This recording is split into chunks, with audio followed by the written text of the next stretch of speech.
Time for Fullest House, first edition, where we are playing Vaettiheim. It is turn 51, and we're about to possibly have a bunch of air elementals dumped on top of us. We finished research in Blood Magic 7, that's for the vampires, so that is very nice. And then we're working up Evocation, aiming at 6 for that Wailing Winds. Though we still haven't quite figured out how we're going to cast that. Doing a little bit of remote blood site searching, some remote fire searching, finds nothing, arcane probing, astral remote searching. A bunch of nothing with these. As happens, we are also bringing in our regular demons and then our lesser horror castings and our specter. And so this is going to be our lesser horror casting. So we've got 2 castings of lesser horrors, and it looks like they don't fight each other, so that's good. Never can be sure with horrors what exactly they're going to do. And this is what we're up against, so maybe fewer Therogs than I was worried about. Though I do see a bunch of air gems here, and this does look like it's triggering gem usage. I think at least some of these. Maybe not. Edge of the cornered rat. There is some poisoning going on from the Hydras, and we've kind of seen lesser horror attacks on armies. They haven't done particularly well. This army isn't quite as powerful, and it's mostly just province defense that's dying here. I think there's a lot of poison resistance being cast, which makes sense. So we are going to have Serpent's Blessing, so the poison from the Hydras shouldn't be too much of an issue. And there is some poison damage. I think some of these might actually be Pythium's regular army. But not too many. We do at least kill some Hydra hatchlings, and a lot of province defense dies. This is a ton of province defense. So it does look like, Pythium was anticipating an attack and has set themselves up for it, and we didn't really do much to soften them up, so that is unfortunate. And then let's see, we find a magic site, fire site, that's cool. And then let's see, we find, a hidden gold mine, it's gold. And then our pretender finds 2 sites on top of the throne, so it looks like an air gem and a nature gem. Maybe not quite the haul I was hoping for, but still, 2 sites is nice. This is the late age after all. Speaking of late age stuff, our blood hunting continues apace, although we do definitely want to increase this. This is, I would say, solidly mediocre now. I don't know, probably still on the low end of things, but certainly it's much better than it was for us earlier. And then I believe this is the battle? No, this is our raid. So these are, this is not going to go well. These are the Wolf Riders. I think we're going to get to see the difference between Wolf Riders and Wolf Brothers. Well, maybe I spoke too soon. Alright, go Wolf Riders. It could still go either way. The morale, never great on these guys. So, works out though. So there you go. You just have to insult Wolf Riders. Just tell them they're not as good as Wolf Brothers, and then they will perform. And then we catch a raid, it looks like. This is Phlegra attacking Marignon. I imagine these are, our 2 Lastragonian friends who are up against, 1 province defense. So they're going to be able to take that. Kind of surprised that these guys haven't, split out. It feels like probably you could take more than 1 province a turn with these guys. But then again, they might be worried about, getting jumped on top of.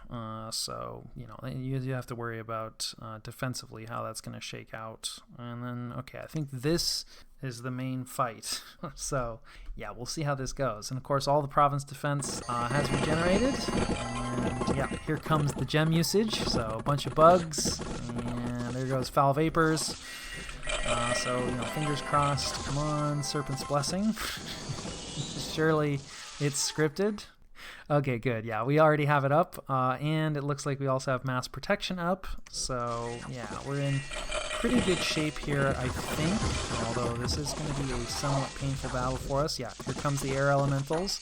So maybe not quite in the massive numbers that I was worried about, but I think there's still going to be significant numbers of air elementals. Now we have rigor mortis going up. We've seen how rigor mortis can cut both ways. Air elementals, they don't, they're inanimate. They don't care about it. I'm pretty sure. Don't quote me on that one. I'll double check that as well. You can tell I'm not an expert at using Rigor Mortis. Luckily, the air elementals have mostly chosen to jump in amongst our garbage, so if they trample undead, that's fine. We just mostly don't want them trampling like our mages and things like that. We do have some berserkers mixed in here, so it'd be a bit sad to lose those. Yeah, the banishment is definitely going to be rough, especially because this is a communion of priest mages, so they're going to be pretty high-level priests, and so yeah, that banishment is going to be pretty effective. We do have some casters on advance and cast spells, but perhaps not enough. And yeah, the Rigor Mortis combined with the Foul Vapors is somewhat problematic, and I did not really think too much about that interaction. I didn't think enough about that interaction. This is also possibly a Lar Thug up here. Yeah, it sure is. We do have some Moonblade fellows running around somewhere. Yeah, we have like, some of our thugs. And we've mostly cut through the province defense, but also, like, most of our most of our living troops have fallen asleep, and we are making a bunch of undead, but I don't think we're making it fast enough, right? That banishment is pretty fierce. So we'll see. We have routed, I think, most of the province defense, and we are still getting an occasional crossbow shot off. Everybody's getting hung up on the Lar. Dang it. Okay, we do finally kill him with something. I have been seeing some routes on our side, so, that's not ideal, but yeah, now everybody's pretty much asleep, and of course we do have the lifelong protections, bringing more and more imps in, so like I said, not a pretty battle. I don't think there was anything particularly inspired here on our side. We pretty much just relied on the fact that we have a lot more resources than Pythium, and I don't think it was going to be a particularly cheap win for us. So let's take a look at what it cost us. Yeah, we lose 7 goads. Oof, that's rough. Probably a lot of those guys were, the ones carrying moonblades and things like that, and, they just ran into, like, some serpent cataphract or something, and they're just not very survivable, so not so sure about using them like this. Yeah, I like the idea of trying to use them, but I feel like I haven't had great success with them. Otherwise, though, our mage losses are fine, so that at least is good. And in terms of troop losses, definitely a little on the painful side, losing almost 50 of these berserkers. They are more expensive than normal, but not too much more expensive than normal. So that's definitely like losses we can replace. And you can see no losses on the Rimvetti. They're pretty much all acting as bodyguards now, which, yeah, I think is basically the complete reverse of where I started out, where it's like, well, you want your most powerful stuff as like the striking element. But now it kind of is like, well, hold on, like the mages are the most important thing, so it's like, keep your sacreds, keep some of your best units as bodyguards, and, if things go badly, then they'll fight it out, and hopefully your mages will live. And then if things go well, then, your skeletons just overwhelm everything. Obviously, you do need, like, some element that's, going to be running up there and killing stuff. But more and more I'm thinking, well, it doesn't necessarily have to be the sacreds. Maybe shouldn't be the sacreds. So, not losing any Rimvetti is nice. This army, like I said, is pretty oversized. So even with these losses, we have more than enough stuff to move forward and push on Pythium's capital. In terms of Pythium's losses, they're pretty significant.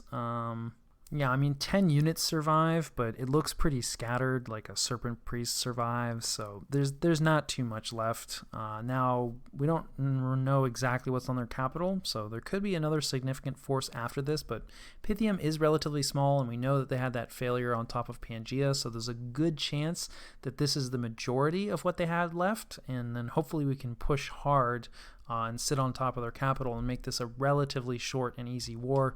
Obviously, they lose the province defense as well. We do have some retreats, but nothing too bad. Not as bad as I was worried, because morale is always a bit of a problem for Vaettiheim. So that actually works out for us relatively well. But again, I think it's more just we sent a lot more stuff than Pythium was able to muster. And then we have another random raiding group. This is one of our twice-born and transformed mages who's going to summon some skeletons. And then, of course, another Vetti Goad, because it just wouldn't be complete without trying to use him. This guy's unkitted. He's just set to like advance and cast spells, so he'll hopefully, just support these skeletons. Choosing Vine Arrow, I think I would probably actually rather he just spam protection on top of the skeletons and probably get better results. But, Skelly spam is pretty good, and that works out for us. And then there's a battle at the Fortress of Pangaea. We do have this cracked, and I think it should remain cracked since we left our eagles on there, but we're just pinging. This is mostly just to convince Pangaea that like things are still happening on top of their capital and that we haven't moved off our entire army, right? And it's like, the storm is about to happen. We're just pinging to see what's inside first. We totally have not just left a bunch of birds on top of the capital, so hopefully they stay inside there. We are moving up our Ice Devil, and I'll have to take a closer look at what's in here and, you know, try to, is it something he can kill? We'll see. But he does need to earn his keep, although I'm pretty sure we don't pay him in gold, so I guess in that sense he doesn't need to earn his keep. But we did spend other resources to bring him into this plane. Speaking of people pinging capitals, Gath also choosing to be cautious, and this is AI Raga. There's not a lot in here. Yeah, I don't know. I'm not sure what happened to Raga's Mage Corps. Like, maybe somebody else fought it. Troop-wise, this is a bit scary. You do have to worry, you know, about the birds jumping into the back, but like Gath, there are a bunch of giants, though they do have a good amount of humans in the late age, so some risk from their human mages getting sniped by these birds. And, you know, as regular cavalry goes, these guys are kind of nasty, but like, yeah, for what Gath brought on top of it, this is gonna be a pretty easy fight. Let's see, we only had one unexpected event. That's probably good, although the event itself is pretty painful. Minus 20 income permanently, that really hurts, but that's the price you pay for Misfortune 3. We did prevent a Misfortune event, so that is nice. We like to see that. Then we foresee a major event. The stars will be right for evocations. I don't think there's a ton of evocation rituals that we can take advantage of this discount on, but I'll maybe have a look. We are researching evocation as we speak. And then we finally patrol out this stupid false prophet. We brought our underwater garrison force up here. Unfortunately, our site searcher was in the same province, and she's just set to retreat. So we're going to lose a turn there. Probably should have thought about that a little bit, but, you know, there's a lot of stuff going on. And then we keep Pangaea breached, which is nice. And, of course, Patroller's always active. And I'll catch you guys after the cut. All right, this was the situation and what we did about it. The most important thing for us currently is the war against Pythium, and we are raiding not quite all their provinces, but the majority of what they hold, pretty much everything but the capital. It does look like there were at least a decent amount of retreats or people trying to catch raiders, and, you know, a decent amount of troops and mages in the capital. So Pythium's definitely not done yet. What we saw, you know, wasn't everything that they had. But, you know, we do have a lot of stuff here, and I am expecting this group to retreat, so we're actually just pushing forward with one of our, you know, sort of standard raiding groups, actually sort of a combination. And we're going to hang out and hopefully claim this throne.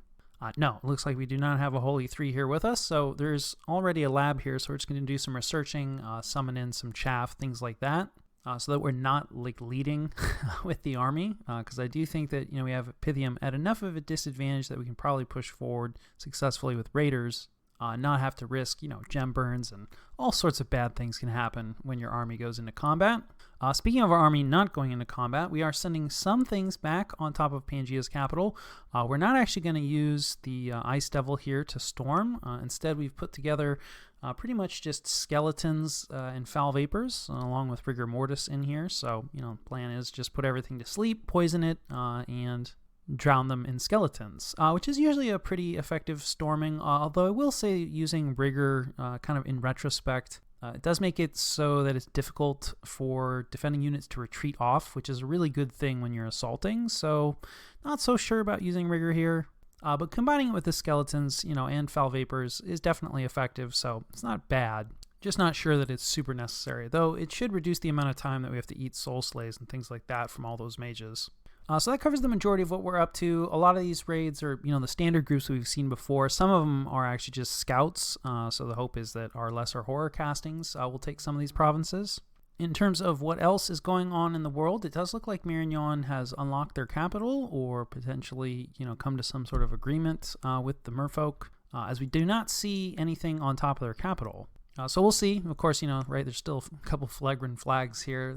You know, the Mero are not their only enemy, and they may have just decided to temporarily withdraw, not actually sure, but, you know, things look like it's going a little bit better for them. We also see some stuff starting to gather near Pythala's capital. Gath has brought in a decent number of their blood summons, although there are some significant mages here as well. So we'll see. Obviously, we know Pythala has some pretty significant defenses. Not sure this is going to be enough to take it, but I assume that's what it's down here for. Our own fellow who failed is just moving. Probably going to hang out, but we might give it another shot at some point. Especially since, we're building, right? We already talked about how this army doesn't really have anything to do and is just kind of hanging out. And we do have another army building up here. So, we're starting to actually get a decent number of troops on the front with Gath. So antagonizing them is a little less dangerous than it used to be. And I definitely think that us taking Patala would probably antagonize them. Though they are sieging another capital, so the war against Raga is pretty much over. Kind of sad that Agartha didn't really manage to get a whole lot out of it, but, it's sort of the nature. Maybe they got some stuff to the north here. Raga was kind of all over the place. But Agartha was, kind of the person that put it together. But they were also in a pretty, rough state. It's much harder to make gains like that. So anyway, Gath is sieging down Arcocephaly, expecting them to go in next turn, unless they didn't like what they saw from the ping this turn. And then Jomon, as we actually have a border with them now. So it's looking like they're probably going to come away with this throne, which is pretty important.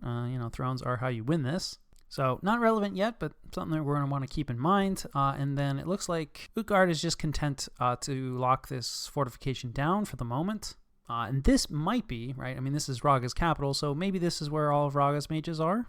But happily for Utgard, right, Raga's AI, AI doesn't tend to make brilliant use of its mages. Otherwise, mostly just some site searching moving around here. We are forging our first Dwarven Hammer, so that's kind of nice. Combos, well with steel ovens that we managed to find. I don't think we have a ton of earth income yet. Yeah, only 4 per month. But, we are working on it, right? We're recruiting more and more of these enchantresses. They are kind of expensive, but, they do provide access to things that we don't normally have. In terms of research, I don't think anything's changed. Yeah, Evocation 6 and some confusion as to what should come next. And I think that more or less covers turn 51.